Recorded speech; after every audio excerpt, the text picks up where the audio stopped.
I don't know if you can believe it, but summer's pretty much over because we're at the end of 1 John. We're in the last verse, and it's just one verse this morning that we're going to cover. So John ends his letter by saying this: "Dear children, keep yourselves from idols." Just one verse. That's it. That's all he's got for us today. Seems pretty straightforward, right? Keep yourself from idols. Cool. All right. Well, I'll pray. We can go home. I think that's it. Beat everybody else to the, for lunch. Go out to eat, whatever. Okay, so maybe not, right? It's an easy verse. Sounds straightforward. But it's a lot harder than we think. And, idolatry, maybe that sounds kind of like an old school problem, something we don't really have. Because, back in John's day, they had all these temples and statues, and you would, have little statues of all these different gods, and you would maybe put them on the mantle above your fireplace or something, and you would pray to each of them. You'd make sacrifices to them. You would go by the different temples and do what you needed to do to appease each and every god. So it might just kind of seem like, well, that was a problem back then. We don't really have that problem anymore. That's not really an issue. And, we don't have statues. We don't have all these other temples. And it's not as easy to know when somebody's got an idolatry problem. Like, you don't just walk into somebody's house and be like, "Hey, Joe, notice you got a statue of Thor over there, and not from the movie. You got a problem, buddy? Are you praying to Thor for something? What's going on?" Right? We don't really have that problem anymore. But John's whole point, the reason he ends, because it seems weird that you would end a letter with this. Like if you were writing a paper in school and this was your concluding sentence, your teacher would probably, that's not a great conclusion. You try something a little different, But the reason John ends with this is not because it's an accident. It's so intentional. Because everything John has been writing about in 1 John, you can undo all of it if you just get an idol. Get yourself an idol, and everything John's been trying to teach us and show us and command us to do unravels. Because John's been showing us how God is the God of truth, of light, of life, and love. And nothing else can take his place. Nothing else can satisfy the desires we have. No one else can help solve our problems or deal with what we're going through. But idols will try to say they can meet those needs, at least for a little bit, at least in a way they can do that. And they want to take center stage in our lives. So while idolatry may look a little different today than it did 2,000 years ago, we still have our idols, and we still have our problems. There's a TV show on right now that is based on a book series called American Gods. I think it was on the New York Times best-selling list for a while. And the story, the basic plot is the old gods from Greek, Egyptian, and Norse mythology are still around. So Odin and people like that. But they have no power because no one really worships them anymore. Nobody follows them. No one has statues, in their house or temples to them. But they want their power back. So they have to defeat the new gods. And the new gods are these characters that are gods over things like media, modern transportation, technology, and there's even a character who is the god of conspiracy theories. And they have all this power because people worship them, people come back to them over and over and over again. And so the basic plot is the old gods are trying to figure out how to beat the new gods and get their power back. And so our idols look different than they might have 2,000 years ago. And sometimes it's hard because we don't give our idols names, right, or faces. For example, let's just say, if the god of social media, let's just say if his name was Keith. And we had a picture of Keith, and I'm sorry if your name is Keith. But, we had a picture of Keith, we had little statues of Keith, and you could pray to Keith, "Oh, Keith, I need your help. I could use some new followers. It's been a rough week. Could I have some more likes? Could you please help me?" Or, "Oh, Keith, I really messed up a couple years ago, and I made a tweet, and it was a joke, but now I don't think it'll be taken as a joke. Oh, Keith, mighty Keith, could you erase that tweet off the internet completely? I could really use your help, Keith." Maybe if we did that, we'd recognize, okay, I have a problem because I'm praying to this guy named Keith about my social media account. maybe we would recognize that. But our idols, they just look different today. And we don't always know they're there. And we're not maybe even sure we want to admit that we have them. We just think, not quite for me. So what's an idol? Many of you probably know, but there's a few ways we could say what an idol is. One way would just be to say, well, it's anything that comes between you and God. Another way would be to say an idol is when you make something created into your creator. Or you could put it as when you take something good and you make it your God. All kinds of ways we could describe an idol. So Kyle Idleman, in his book, Gods at War, gives some questions to help us identify the idols in our lives. And I thought they were really good questions, so I just wanted to share them with all of you this morning. So here's some of his questions to discover if you have an idol. So where has disappointment become despair? What do you most complain about? What do you sacrifice your time, energy, and money for? What sin struggle do you long to be free from? What do you worry about? Where do you go when you're hurt? What do you dream of? What brings you the most joy? Whose applause do you long for? And I added this one, what do you make excuses for? Because I think on that list, some of us would have some answers to that, and probably even if you answer one, you could have an idol in your life. But if you answer two or three, you probably have one. And oftentimes, idols, they don't want to be found out. So when we think we might have one, we start to get a little defensive, and we make excuses. And we start to kind of sound like, well, it's just for a season. It's just for right now, not for forever. It's just a season. Or we say, well, I can stop or change whenever I want. I'm good. I'm in control here, really. Or I have to do this, otherwise, and then you fill in the blank. There's something bad will happen if you don't keep doing this thing, or you don't keep going back to it. We just make excuses because our idols, they don't want to be dethroned. They want to stay where they're at. They want to hide behind excuses and keep you in the dark. But God, He's the one who wants to be on the throne. He wants to be the only one on the throne. But to get on the throne, He really wants your permission to sit there. Like, He doesn't want to have to force His way in. He wants you to invite Him to sit down. There's a reason that the first two of the 10 Commandments are actually about idolatry. Like, the first command is, have no other gods before the Lord, which just talks about that way in which we take things and we make them more important than God.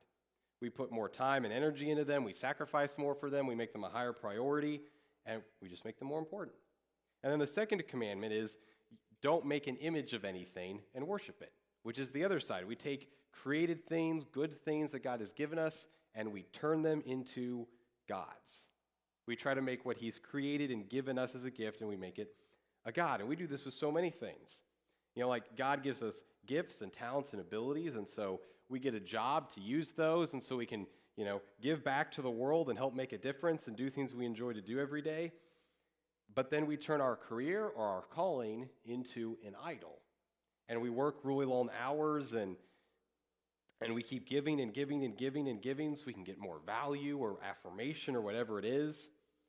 Or God gives us a family, and then we turn our family into an idol. Or God gives us a spouse, and we try to turn our spouse into an idol. When Jenna and I were in premarital counseling, our counselor kept saying, now Justin, Jenna's going to be a great wife. She'll make a lousy God. And he said the same to me. Like, now Justin, he should be a good husband, but he's going to be a lousy God. And sometimes we take something good that God has given us as a gift, and we make it our God. We try to serve it, we try to follow it, we try to appease it, and it works maybe for a little bit, but not forever. So asking these questions are helpful, but your idol doesn't want to be found out.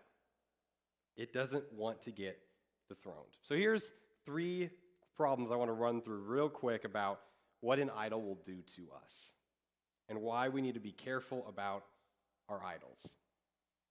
So the first problem is an idol will trap you in your sin.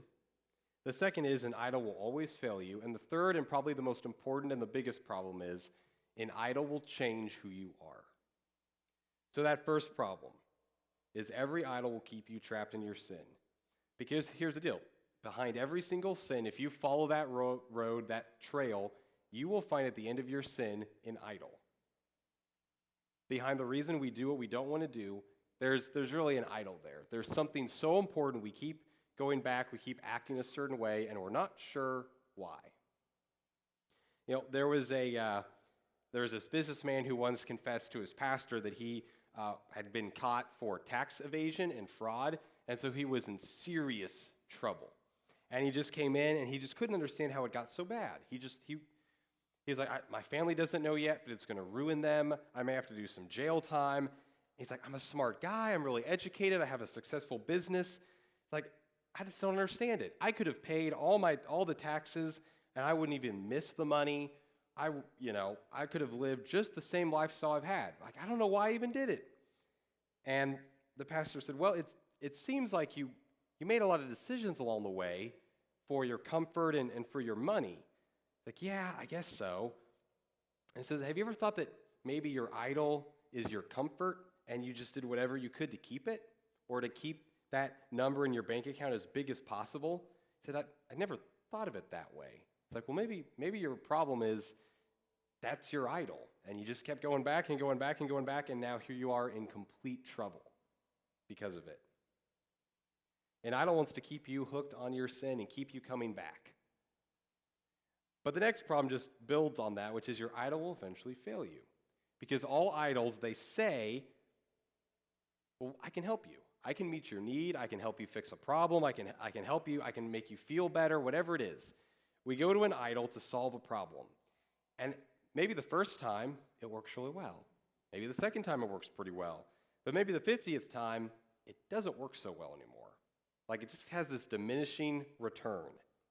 And I think a lot of us realized we had idols during COVID. See, I think COVID was like an accelerator.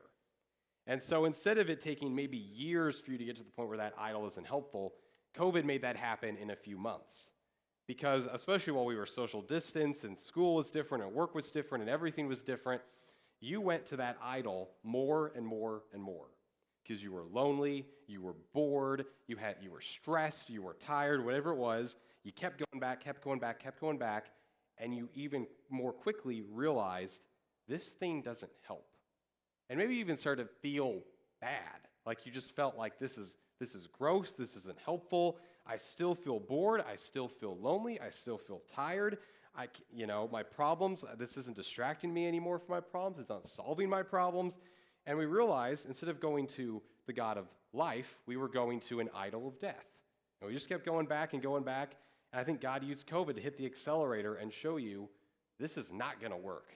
This is not good for you. Because an idol is going to keep you trapped in your sin, and then it's going to fail you when you need it most. But worst of all is an idol will change who you are. You see, that's part of John's point throughout his letter, is he's showing us that if you look to Jesus as your example, if you follow Jesus, if you look to him, you will look more like him. This is a natural byproduct. You'll just look more like Jesus. So back in 2006, Rodney Atkins I know I'm about to mention a country song, which I once promised myself I'll never use country music in a sermon. It's just, ugh. But I grew up in Kansas. I'm supposed to know country music. I'm sorry if you really like country music. I don't. But anyway, Rodney Atkins, he released this song called Watching You. And it tells a pretty common story that maybe you've had, where you've got your young kid in the back seat. And in the psalm, the way the story goes is they've gone through the McDonald's drive-thru, and he has to slam on the brakes, and the Happy Meal goes flying everywhere in his truck, and he mumbles under his breath a little 4-letter word, and then he hears his son in the back seat also say a 4-letter word. And so he asks him, well, son, where'd you learn to talk like that? And the chorus kicks in, and he says, well, I've been watching you. Ain't that cool? And he goes on to talk about the things he's been seeing his dad doing. So it's like, isn't that cool, Dad? Like, we both wear cowboy boots. We both do this. Isn't that cool? And you've probably all had that where, your kid wants to be just like you or like somebody they look up to. And kids, you've probably got somebody you look up to, whether it's a teacher, a coach, your parents, somebody who makes a difference. You're just like, I want to be just like that person. Now, the next verse of the psalm is a little more encouraging, all right? So Rodney, he sings along. He goes, so I went to the barn when we got home. I bowed my head and I prayed real hard. And he goes, Lord, please help me help my stupid self. Maybe some of you need a prayer like that every once in a while. Like, God, just help me because I'm an idiot. I don't know what I'm doing. And so he says that prayer. And then later, he's walking past his son's bedroom, and he notices he's down on his knees at the edge of his bed, folding his hands. And Rodney sings, he was talking to God like he was talking to a friend. And so I asked my son, where'd you learn to pray like that? And he responds, and the chorus picks up, well, I've been watching you, ain't that cool? It goes on and on and on. But we've all had that moment, right? There is somebody you looked up to. Some of you adults, you still look up to somebody. You're just like, I just hope I'm like them when I'm older. And we all look up to somebody. We want to be more like them. We imitate them. We learn from them. And John says, well, the same is true of Jesus. If you look to Jesus, you'll start looking more like him. And Jesus is the God of life, of light, and of love. So if you follow Jesus, you'll start to imitate those things. You'll look more like him. Your relationship with him will go deeper. But the same is true for an idol. You follow an idol, and you'll look more like your idol. Whether that idol will teach you to be angry, that idol will teach you to be selfish, that idol might teach you to put certain things first in your life, to organize your life differently, how to make decisions, who to value. Like an idol will just change the kind of person you are. So a lot of times the question we need to be asking when we follow Jesus is really, who do I want to become? If I do this thing, it's not is it good or is it bad, it's, well, who is it going to turn me into? Is it going to make me look more like Jesus or less like Jesus? Am I going to look more like the person I want to be or less? Because everything we follow turns us into somebody. And parents, one of the questions a lot of people have been asking is, why is it that when kids grow up and they go to college, so many people fall away from their faith? Why is that? And there's all kinds of experts who've been studying this and research done. But I can tell you the number one thing is, it all has to do with what you're teaching them in your own home, how you're discipling them. Are you teaching your kid to put God first? Are you showing them that it matters that we follow Jesus and do what he says? Does it matter that we pray? Does fellowship with other believers matter? Or are you saying, well, we follow Jesus when it's convenient, right? Like if we're too tired, we won't go to church. Or do you teach your kids, well, really, do you teach them to follow God or a sports schedule? Do you teach them to sacrifice for God or only follow when it's easy and convenient? Because all those lessons, those are the roots that when they get to college, they'll look to. And when life is tough, did they learn at home that you hang on to God no matter what? Or did you learn when things get tough, you do something else? Because the idols that you have, mom and dad, your kids will learn to follow them too. Because they'll see you. So idols, they're a serious problem. Because they'll change who you are. They'll change your family. They'll change what you care about. They'll change what you value. They will change the way you act and live your life. So they just can't be ignored. So what on earth are we supposed to do about it, right? If we've got idols, what do we do? Well, the good thing is John tells us in this verse. He gives us one verb, keep. And now our Bible translations, they're pretty tame on this word, keep. I wish they would have done a little more because it's just like kind of keep away from, stay at a distance. That's not what that word is. In Greek, that word is much more like you need to aggressively guard yourself from something. When I was in kind of middle school, early high school, every time I came home from school, there was this show on Discovery Channel right after school called It Takes a Thief. And it was a show about these two ex-criminals that had turned their life around, and then now they do this show for Discovery where they find a house, they ask the homeowners, the family inside, hey, can we break into your house, put a TV show together about it, and then we'll fix up your house, give you a security makeover. So they find somebody to agree, and then they stake out the place, they pick the best time to break in, and they make the family watch in a security van, watch all the hidden cameras in their house of this person breaking into their home and stealing all their stuff. And it always goes the same way. The homeowners are shocked, they're terrified, it makes them feel so anxious to see a man they've never met go through their house, get into their family heirlooms, their irreplaceable personal items, and take stuff, to see somebody easily get into banking records, social security cards, birth certificates, for the dad to see the guy find the key to the trailer and he hooks up and takes off with the boat, to see him go through the gun cabinet and take all the hunting rifles, and then to know there's a stranger out there with weapons with my name attached to them, and they always freak out. To see this person go through jewelry and the computer and in minutes be gone with so much of their stuff, and then their house is a total mess. And just the feeling of knowing somebody went through my house that I didn't even know and ruined it, it feels weird. And then, of course, they do the security makeover. They teach them a few steps to take to be safer. And then they say, all right, we'll be back in a few weeks when you don't know, and we'll try to break in again, and we'll see if all the measures that we've taken will work. And so a couple weeks later, they come back, they try to break in. Usually they can't. The security system works, they can't find a good way in. But a few times, there's an episode where they do get back in.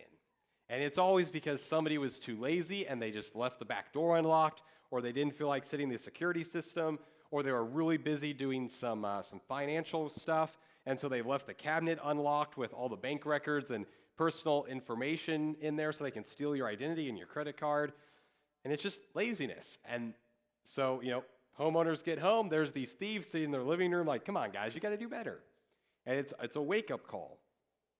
And for a lot of us, we need like an idolatry security system, right? You need to imagine there's like a throne in the middle of your life, and God wants to sit on it. He wants your invitation to, but there's also all these idols that are doing whatever they can to aggressively get to the throne. And some of you, your security system is the extent of a do not touch sign, and you're hoping that'll work, and it doesn't work. We've all seen the do not touch sign. What do? You touch it. You just touch it. You have to. It's like that sign begs me. So what we need to do is set up like a security system. And some of you, what you need motion detectors. You need like a laser grid, like in the spy movies. You need like junkyard dogs patrolling the hallways. You need to hire a group of ex-Marines to like be on guard, vigilant all the time. That's what you need. So the way we build a security system is with awareness and action. So awareness would be like the questions I used at the beginning of this sermon. Having questions or things in your life to help you recognize when an idol starts to move in and to catch it. And then the action part is, what are we going to do to get rid of the idol? And the best way to remove an idol is to replace it. Because if you just get rid of it, something else will take its place, or it'll come back with a vengeance. But if you replace it, it ain't coming back. And God gives us all kinds of great ways to replace our idols with something He offers that's so much better. Here's just one example of that. For me, I know I've learned over the years that I am prone to making my job an idol. I tend to overwork.